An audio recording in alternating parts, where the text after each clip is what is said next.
At a neighbor's barbecue, my wife tried to turn me into a punchline over a grill full of ribs.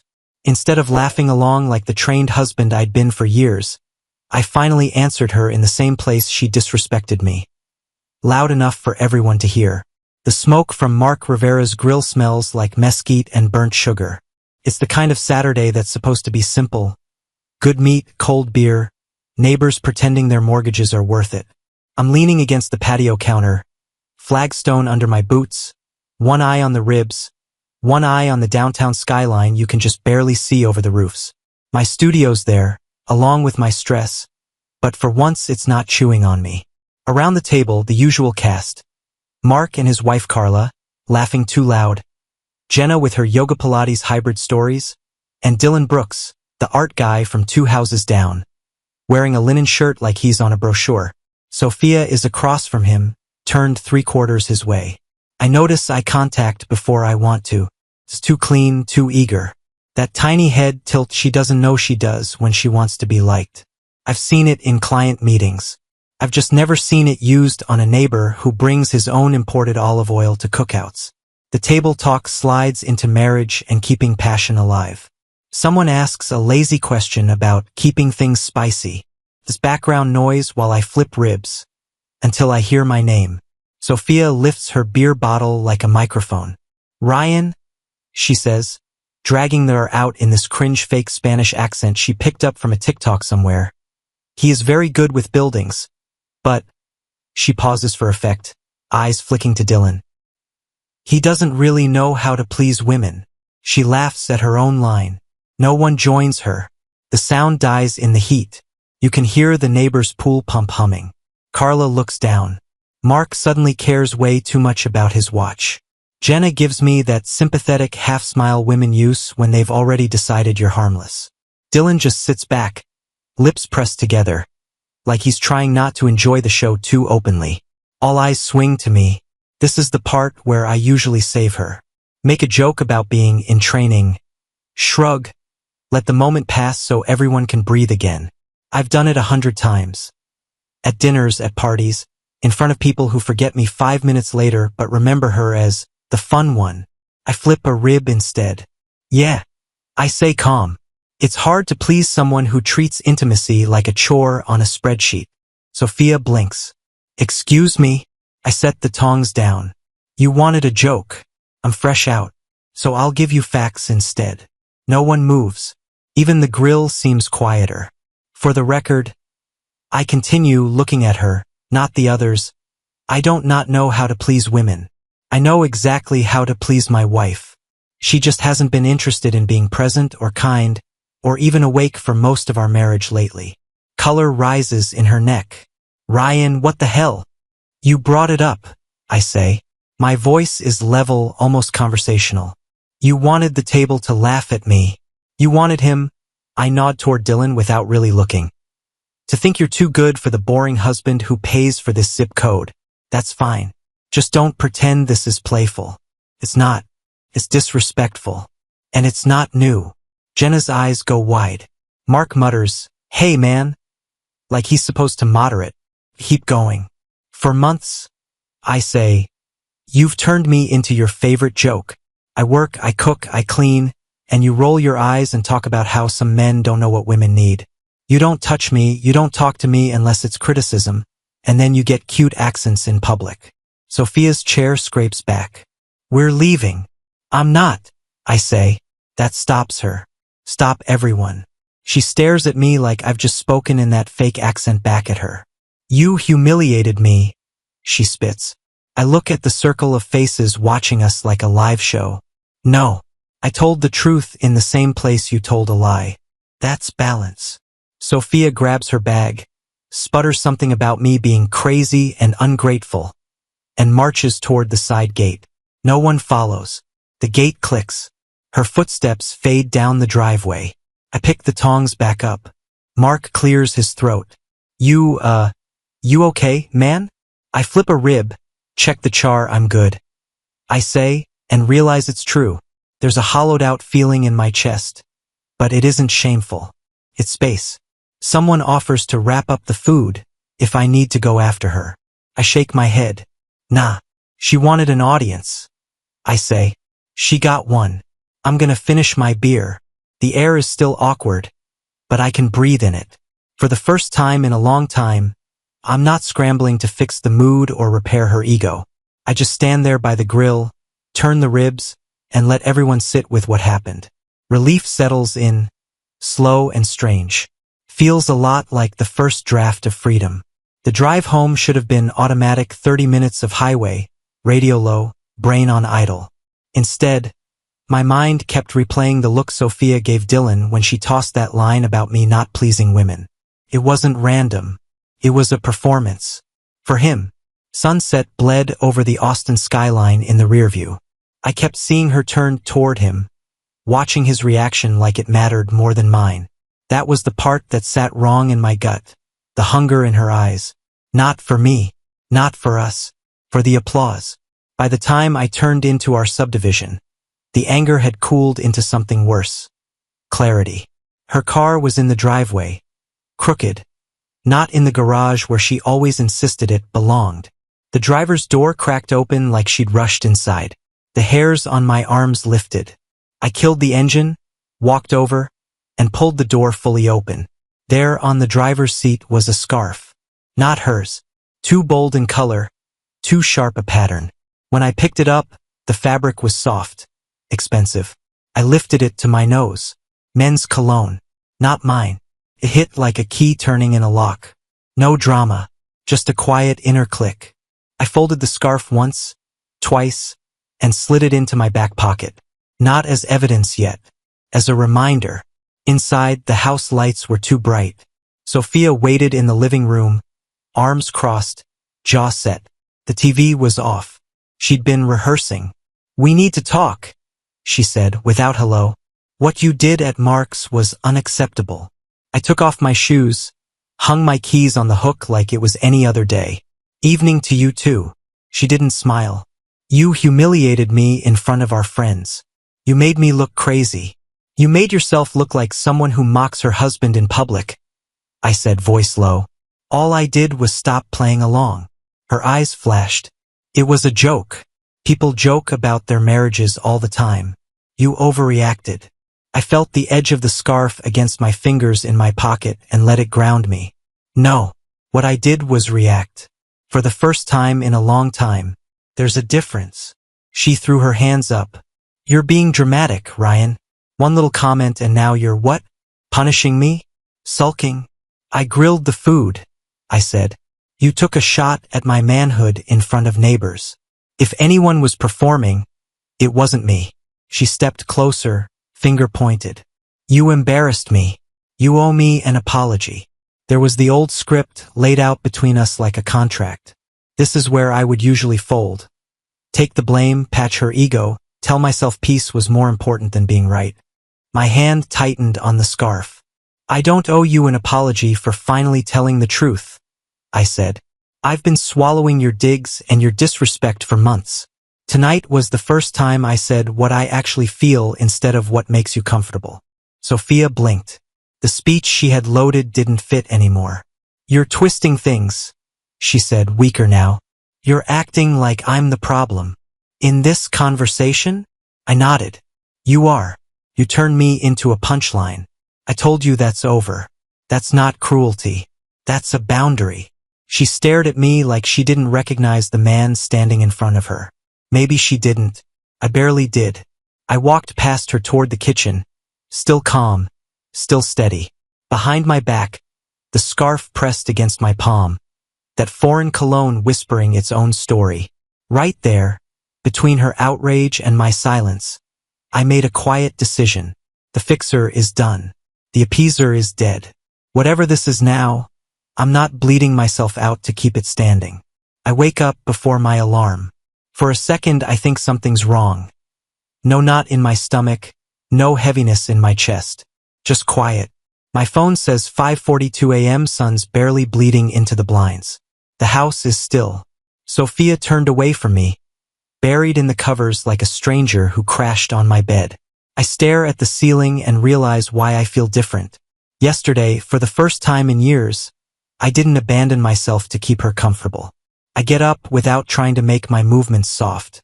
In the kitchen, I grind beans, make coffee for one, not two. No extra splash of almond milk, please. No mental checklist of what she likes. Mug in hand, I step out onto the back porch. The sky over Austin is pale orange and soft blue. I sit, breathe, and do nothing. I don't plan her day. I don't draft speeches in my head. I don't rehearse apologies I don't mean. I just drink my coffee and feel my own weight in the chair. Around 6:30, I hear the familiar upstairs shuffle. 10 minutes later, the front door doesn't open. No early gym run. Instead, she comes to the porch, robe tied tight, eyes already sharp. So, she says, we just don't talk about last night? I take another sip. We can talk. As long as it's not me pretending I did something wrong. Her jaw tenses. You were cruel. You embarrassed me.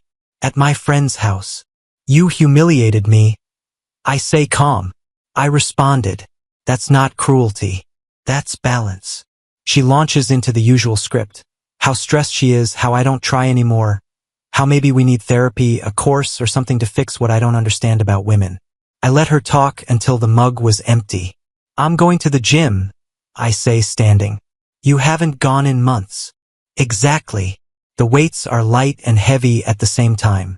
My body complains, but my head clears. I'm not training for her approval. I'm just reminding myself I exist outside her moods. When I come home, sweat-soaked and loose, she looks thrown off. This is my new routine, I tell her. Coffee, gym, my time, every day. That evening she switches tactics. Cooks dinner, opens a bottle of wine, voice suddenly soft. Maybe we should take a course together, she says. You know, to learn how to please women better, how to communicate. I smile a little, not at her, at the full circle. Good idea, I say. I'm already enrolled. In what? Photography. Spanish. Maybe a new instrument. I meet her eyes. Mostly in learning how to please myself. Turns out I've been neglecting that for years. She frowns. That's not what I meant. I know, I say. That's the point. For the first time, her disappointment feels small. My life doesn't. The funny thing about finally setting a boundary is what it does to your eyes. Once you stop lying to yourself, you start seeing everything else that's been a lie, too. The scarf in the car doesn't leave my mind. Neither does the way her gym trips never match the level of perfume, hair, and outfits she leaves the house in. Nobody dresses like that to sweat, so I start small. Every time she leaves for the gym, I glance at the clock, snap a quick photo of the odometer on my phone. When she gets back, I check again. The numbers don't add up to the route she claims. Her leggings get tighter, her tops get lower, her attitude gets lighter when she's working on herself. Meanwhile, there's no soreness, no new muscle, no laundry basket full of used workout clothes. Just different lipstick on different days. I don't accuse. I don't pry. I just observe, like I'm studying a building for cracks. After a week of this, I called a number a contractor friend once gave me for when you really need to know. Frank Morales meets me in a strip mall office that smells like bad coffee and old paper. Late 50s, ex-cop face, eyes that miss nothing. I'm not here to save my marriage, I tell him. I just want the truth on paper. He nods like he's heard that 100 times. Name, routine, suspected boyfriend? I give him Sophia's schedule, Dylan's name, what I know, apartment complex, car model, places they like to brag about online. He writes it all down, no judgment, no pep talk. I don't need sympathy. I need proof. The first report comes in 3 days. Email. Photos. Sophia in her gym leggings, walking into Dylan's upscale complex. Her getting out of her car near a tucked-away restaurant. Dylan holding the door like it's a date. Them sitting too close in a quiet coffee shop on the other side of town. Heads tilted together. My stomach doesn't drop. It just settles.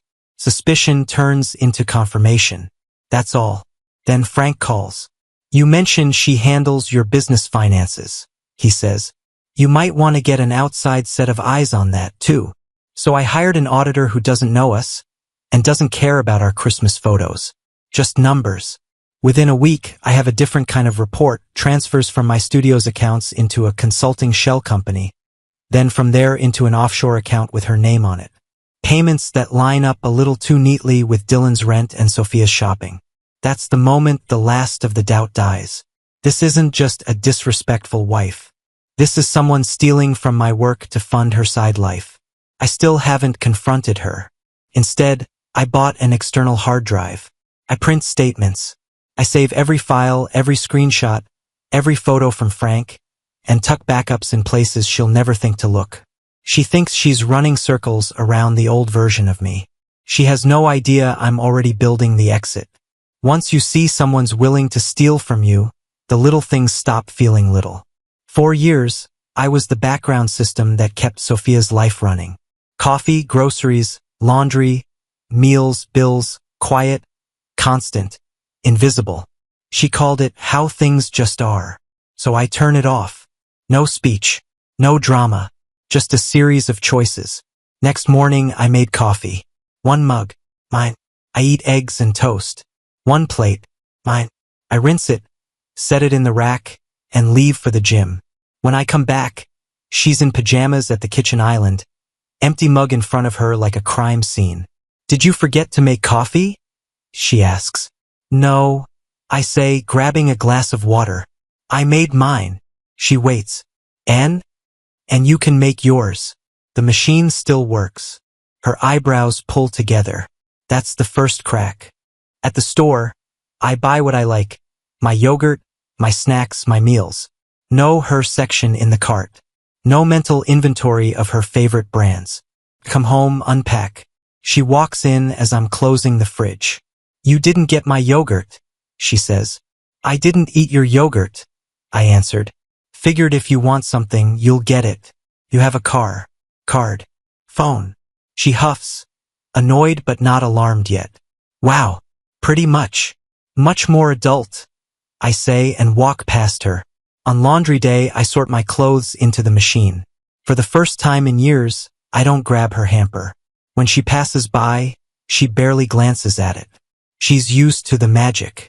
2 days later, I'm folding my shirts on the couch when she storms in holding a pair of inside-out leggings and an empty underwear drawer. Did you not do my laundry? She demands. I keep folding. Nope, I did mine. Her voice jumps. Ryan, I don't have any clean underwear. You're an adult woman with access to detergent. I say. You'll figure it out. She stares at me like I've slapped her. This is insane. I can't keep track of everything. I look up. I did for years. For both of us. You called it the bare minimum. I'm done doing the bare minimum for someone who gives me bare respect. The breaking point comes on a Thursday. She offers to cook to help out, loads a pan, and burns a simple chicken dinner while scrolling on her phone. The smoke alarm chirps once. She slams the pan in the sink, near tears. I can't live like this, she says, gesturing at the kitchen. No coffee, no groceries I like, no help with anything. This is miserable. I'm leaning against the counter, plate in hand, eating the meal I prepped for myself earlier in the week. Calm. Full. You mean you can't live without a husband you treat like a maid, a chef, and an emotional punching bag? I say. This is just adult life. Welcome. Her eyes well up. Can we just go back to normal, please? You used to do things for me. You used to care. I set my plate down, look her in the eye. I did all of that while you mocked me, lied to me, and used my work to fund your second life. I say quietly. Normal was me draining myself for a woman who thought I was a joke. Normal cost me my self-respect. She steps closer, tears rolling now. So that's it? You're just done being my husband. I'm done being your unpaid employee, I correct. What happens to the marriage after that is up to reality, not my effort. She sobs. I don't move to comfort her. That part of the job description has been terminated too. I rinse my plate, set it in the rack next to my mug, and leave her alone in the kitchen with the smoke and the dirty pan and the life she never noticed I was holding up. The first counterattack comes through the phone. I'm at my desk downtown, redlining a set of drawings, when Linda Reyes flashes on the screen. Sophia's mother. I already know this won't be about blueprints. I answer, hello, Linda. She doesn't waste time. Ryan, what you did to Sophia at that barbecue was cruel. She is devastated. You embarrassed her in front of everyone. There it is, the script, version 2. I lean back in my chair, looking out over the city I actually built something in. She told you I embarrassed her. I say, did she tell you what she said? It was a joke, Linda snaps. Couple's joke. You should have been a gentleman and laughed it off. She told the entire table I don't know how to please women. I say, voice flat. That's not a joke. That's contempt. It's been going on for months. I just stopped pretending it was funny. Silence on the line. I can hear her breathing. Linda, I continue, your daughter hasn't cooked, cleaned, or contributed in any real way for a long time. She spends my money, mocks me in public, and then runs to you for cover when I finally stop groveling. You're getting the edited version. You're making her cry, she says, smaller now. She made this bed. I say, I'm just not fluffing the pillows anymore. I hung up. No slamming, no extra words. The air feels lighter. That evening, Sophia storms into the living room, eyes blazing. You made my mother cry, she says. I can't believe you talked to her like that. My phone is already on the coffee table, voice recorder running. I told her the truth, I say. If that makes her cry, maybe the problem isn't me. She rants, accuses, and circles. I keep coming back to facts. What she said at the barbecue, what she doesn't do at home, what I've stopped doing. Every time she tries to twist, I repeat the original point. Calm, steady, documented. A few days later, her sister Michelle shows up with the "we're worried about you" tone. Maybe you should try therapy, Michelle says at the dining table. Sophia says you just shut down. I stopped volunteering for disrespect, I answered. Different thing. I walk her through the one-sided reality. My hours, my chores, Sophia's endless criticism. Michelle starts the visit ready to fix me. She leaves quieter, like someone who's seen behind a curtain and doesn't like the wiring. Then comes the second party, her cousin's birthday. Same social circle, same backyard, even the same folding chairs. People watch us like we're a sequel. Sophia shows up in full performance mode. Hand on my arm, fake laughs, calling me babe, loud enough for neighbors to hear. Dylan lurks around the edges, pretending to be fascinated by the beer cooler. At one point, Jenna drifts over. It's good you two are working through your little issue, she says softly. Every couple has something. I take a sip of beer, look her in the eye. That night wasn't an issue, I say. It was a solution. I stopped letting my wife turn me into a punchline. The conversation around us dips. People hear it even if they pretend they don't. Sophia stiffens beside me, smile glued on. Dylan looks away. The quiet that follows isn't hostile this time. It's respect reclaiming space. Sunday morning, I come back from the gym dripping sweat, mind quiet. I walk in expecting an empty house. Instead, my living room looks like a courtroom. Linda on the edge of the couch, Daniel in the armchair like a disappointed judge, Michelle with a notebook vibe, and Eric leaning on the wall with his arms folded. Sophia sits in the middle of them, eyes shiny, face arranged into wounded wife. Linda speaks first. We need to talk. I toss my gym bag by the stairs, take in the formation. Looks like you already decided what I'm supposed to hear. Daniel clears his throat. Son, we're concerned. Sophia tells us you've stopped being a husband over one argument. One joke, Linda adds. You overreacted and now you're punishing her. That's not right. I walk to the recliner opposite them, sit down. I don't slouch. I don't pace. I let the silence stretch until they start fidgeting. Let's be precise, I say. Sophia didn't make one joke. She's been disrespecting me for months. The barbecue was just the first time she had an audience big enough to really enjoy it. Michelle leans forward. She said you're making everything bigger than it is. I turn my head to Sophia. Great. Let's clear it up. Repeat exactly what you said at that barbecue. Word for word. color floods her face. Ryan, this is childish. Say it. I cut in. In front of your family. No one moves. She swallows. I joked that you don't know how to please women. And you added I needed a course for it. I say. Right? She doesn't answer. She doesn't need to. The room heard enough. I look back at her parents. That's your daughter's idea of a harmless joke. In a crowd. After months of doing the same thing in smaller rooms. Daniel shifts, uncomfortable. Well, marriage is work. Maybe you could both. Sure. I say. Let's talk about work. Sophia, do me a favor.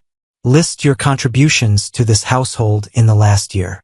Cooking, cleaning, bills, errands. Start anywhere. She opens her mouth. Close it. I handle the emotional load, she says finally. I nod slowly. Right? Meanwhile, I run a business, pay the mortgage, do the cooking, most of the cleaning, and run all the errands. She complained the whole time. The air tightens. Nobody rushes to disagree. I let them sit in that, then drop the next piece. And that's just disrespectful, I say. We haven't even touched the little financial transactions she's been moving around. Linda's head snaps up. What financial transactions? Sophia stiffens. Ryan, don't. Studio income, I say. She never had a right to touch. Money that didn't stay in our marriage. I've got professionals looking at it now. The Reyes family energy shifts hard. Suddenly this isn't a cute intervention anymore. It's a liability. Maybe this is something you two should handle privately, Daniel says, already half standing. No need to drag us into business stuff. I smile, small and cold. Already dragged. I've hired lawyers, auditors, private investigator. This isn't about a joke anymore. This is about respect, betrayal, and money that went missing. Eric clears his throat. Yeah. Probably best you guys work it out with professionals. They start backing toward the door, mumbling about space and time to cool off. Sophia looks at me, panic flashing through the hurt expression she wore when I walked in. She expected them to put a leash on me. Instead, they saw just enough truth to get out of the blast radius. I watched them leave my house one by one and realized something simple. I'm already gone. My body's still here, but the version of me who lived for their approval walked out the night she tried to execute me over a grill. Once I said lawyers out loud in that living room, everything got simpler. I pulled Sophia off every access point she had to my studio. Accounts, passwords, cards. Quietly, professionally. I told my staff, we're tightening controls, and left her name out of it. No big speech. Just a locked door where she used to stroll in. The auditor finished his report first. The numbers were brutal and clean. About $165,000 redirected over 2 years.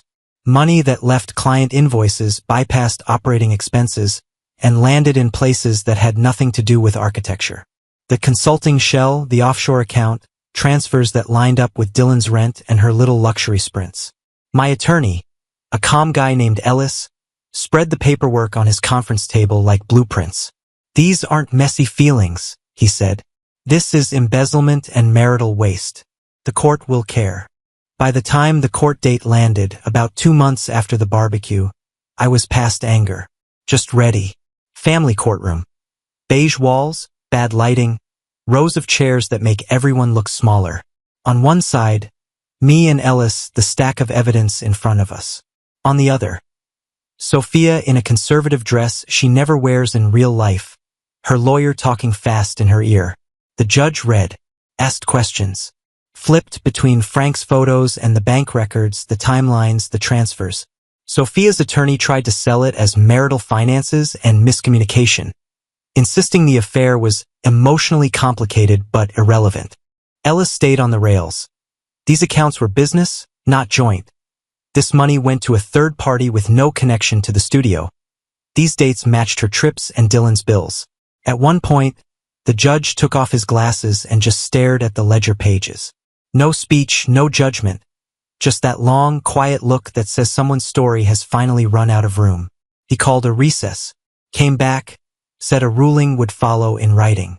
We walked out into the Texas heat. Same sun as the barbecue, different man under it. Sophia hurried ahead with her lawyer, whispering. I stopped on the courthouse steps, loosened my tie, and felt something I hadn't felt in a long time. Not victory, not revenge. Freedom, like the truth I'd been living for months had finally been stamped, filed, and entered into the record. We hit the parking lot like two different weather systems. I'm walking like a man who just finished something. She's walking like a woman trying to outrun it. Ryan, wait, she calls. I stop beside my truck, hand on the door handle, and really look at her for the first time in months. Makeup can't hide the dark circles. The arrogance she wore at that barbecue is gone, stripped down to fear and exhaustion. Her voice cracks. What do you want from me? For a second, the old reflex kicks in, the urge to give her a roadmap to make this easier to fix. I push it down. Honestly, I say, nothing. The word hangs there between us. Her face crumples like I slapped her with it. That's not fair, she says. You have to want something. We can work on this. I can go to therapy. I can do more around the house. I can stop making jokes. I shake my head. You don't get it. Of course I want things. I want respect. I want appreciation. I want a partner who doesn't see me as a prop or a wallet. I just finally understand you're not capable of giving that. Tears spill over. I can change. If I hadn't stood up to you at the barbecue, I ask, would you have changed? She opens her mouth. Nothing comes out. If I hadn't found the scarf, I continue, hadn't hired Frank, hadn't uncovered the money you moved, would you have woken up one morning and decided to be loyal and honest on your own? Silence stretches. Her shoulders sag. Probably not, she whispers. That's the point, I say. You're not sorry for what you did. You're sorry you're losing control. She steps closer, desperate. Tell me what you want so I can fix this. I pull my keys from my pocket, feel the metal bite my palm. You didn't lose me in there. I nod toward the courthouse. You lost me the night you looked at another man while you tried to execute me over a grill. Today just made it official. She starts crying harder. I don't move toward her. That job is vacant. I meant what I said. I add. What I want from you now is nothing. No apology I have to coach you through. No performance. No version of you built just to keep me from leaving. Keep all that. I open the truck door and climb in. As I pull out of the lot, I talk to the part of me that used to live for her approval the way I've been talking to you this whole time. The real course was never about learning how to please women. It was about learning how to please myself by choosing self-respect over a marriage built on contempt. Sometimes the strongest thing a man can want from someone who betrayed him is exactly what I want from Sophia now. Absolutely nothing. Subscribe and stay one step ahead of cheaters. And trust me, the next story makes this one look like a fairy tale.